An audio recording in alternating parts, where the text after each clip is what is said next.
Hello বন্ধুরা, মন্টুন চ্যানেলে আমি তোমাদের জন্য নিয়ে এসেছি আর একটা নতুন গল্প।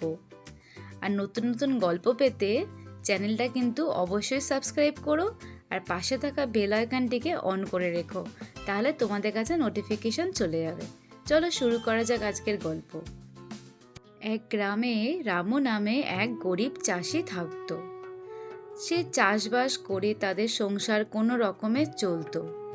সে প্রতিদিনই সকালবেলা হলেই মাঠে চাষ করতে যেত, কিন্তু তার পর্যাপ্ত জমির পরিমাণ খুবই কম ছিল, সুতরাং চাষের ফসলও কম হতো। একদিন রামু চাষ করতে করতে হঠাৎই দেখতে পেল একটি পাখি গাছ থেকে পড়ে গেছে এবং পাখিটি খুব যন্ত্রণায় কাতর হয়ে আছে আর কিচিরমিচির করে খুব চেঁচামেচি করে যাচ্ছে, যেন মনে হচ্ছে ও কান্নাকাটি করছে।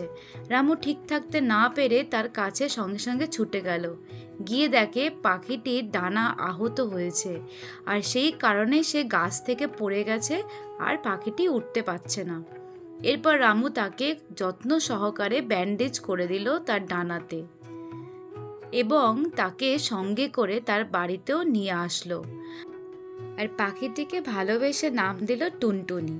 আর টুনটুনির জন্যই রামু একটি থাকার ব্যবস্থা করে দিল, যাতে তার কষ্ট না হয়। এদিকে রামুর ছেলে টুনটুনিকে খুব ভালোবাসতো আর প্রতিদিন খাওয়াতে লাগলো। এইভাবে যত্ন করতে করতে একদিন টুনটুনি সুস্থ হয়ে উঠল। এরপর টুনটুনি জানলার কাছে বসে ডানা মেলে খোলা আকাশ দেখতে লাগলো। তখন রামু বুঝতে পারলো যে সে তার জগতে ফিরে যেতে চায়। তৎক্ষণাৎ রামু টুনটুনিকে নিয়ে মাঠেতে চলে আসে এবং তাকে ছেড়ে দেয়। এদিকে টুনটুনিও উঠতে উঠতে গ্রাম ছেড়ে অনেক দূরে চলে যেতে থাকে। একটা সময় টুনটুনি উঠতে উঠতে জঙ্গলের পথে রওনা দিল। এদিকে টুনটুনিকে ছেড়ে রামু ভীষণ দুঃখী হয়। সে বসে বসে টুনটুনির কথাই ক্রমশ ভাবতে থাকে, কিন্তু তাকে কাজ করতেই হবে। স্বভাবত সে আবার মাঠে ফিরে যায় চাষ করতে। এরপর একদিন চাষ করতে করতে সে দেখতে পায় টুনটুনিকে। টুনটুনি তার মাথার কাছে ক্রমাগত ঘুরতে থাকে। টুনটুনিকে দেখে রামু ভীষণ খুশি হলো এবং তাকে জিজ্ঞাসা করলো, তুই কেমন আছিস টুনটুনি? তুই আমার সাথে দেখা করতে এসেছিস? তখন টুনটুনি বলল, হ্যাঁ গো, আমি তোমার সাথে দেখা করতে এসেছি আর তোমাকে একটা জিনিস দেখাবো বলে এসেছি। তুমি এক্ষুনি আমার সাথে চলো, তোমার উপকার আমি কোনোদিন ভুলবো না। রামু তখন টুনটুনিকে ফলো করলো আর জঙ্গলের পথে যেতে লাগলো। এইভাবে খানিকটা যাওয়ার পরে টুনটুনি একটা গাছে বসে এবং ক্রমশ নিচের দিকে কিছু দেখানোর চেষ্টা করে আর রামুকে বলে, দেখো দেখো, এখানে অনেক ধনরত্ন আছে। আমি যখন তোমার বাড়ি ছিলাম তোমরা খুবই গরিব, আমি সবই জানি। আর তোমাদের কত কষ্টের দিন কাটে, আর তুমি আমরা যে উপকার করেছো আমি কোনোদিন ভুলবো না। সেই জন্যই এখানে তোমাকে আমি নিয়ে এসেছি। তোমার যা ইচ্ছা হয় তুমি এখান থেকে নিয়ে যাও। রামু তখন টুনটুনিকে বলে, না রে টুনটুনি, তোর উপকার করেছি মানে এই নয় যে আমি এখান থেকে সোনার মোহর নিয়ে যাব। এটা তো আমার কর্তব্য ছিল। আসলে রামু একজন লোভহীন সৎ মানুষ ছিল, তাই সে রাজি হচ্ছিল না।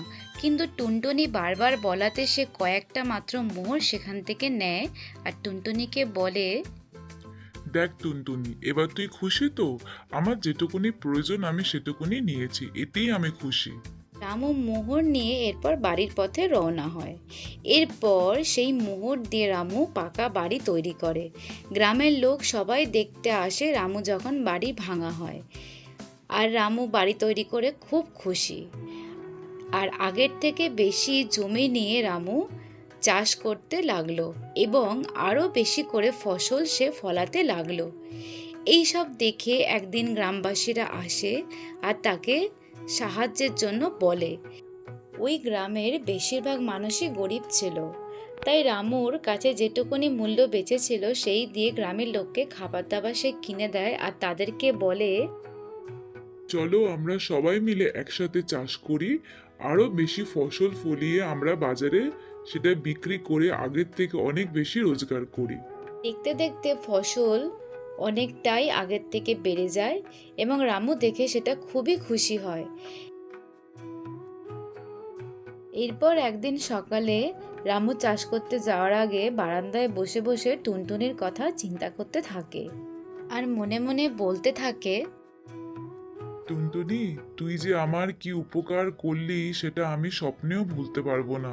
তোকে তো আমি মানুষ হিসাবে আমার সামান্য কর্তব্যটুকুনি আমি করেছি তোর সেবা শুশ্রূষা করে, আর তুই যে আমার উপকার করলি একটা পশু হয়ে, সেই উপকার আমি জীবনে ভুলতে পারবো না।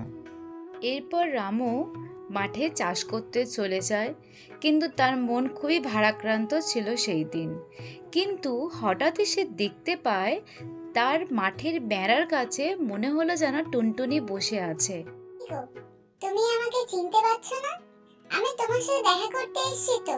তোমাকে ছেড়ে আমার মন খুবই খারাপ। রামু তখন দেখে বুঝে যায় সত্যি সত্যি টুনটুনি এসছে, আর টুনটুনিকে বলে, টুনটুনি, তুই এসছিস বাবা? সত্যি সত্যি তোর জন্য আমার মনটা খুব খারাপ ছিল। তুই এরম আমার সাথে রোজ দেখা করতে আসিস, কেমন? এরপর থেকে রামু গ্রামের বাচ্চাদের টুনটুনির গল্প শুনিয়ে তাদের শিক্ষামূলক উপদেশ দেয় কি করে পরের উপকার করতে হয়। ভালো লাগলে অবশ্যই কমেন্ট করো, আর একটা লাইক কিন্তু অবশ্যই করো। আজকের মতো এখানেই, টাটা।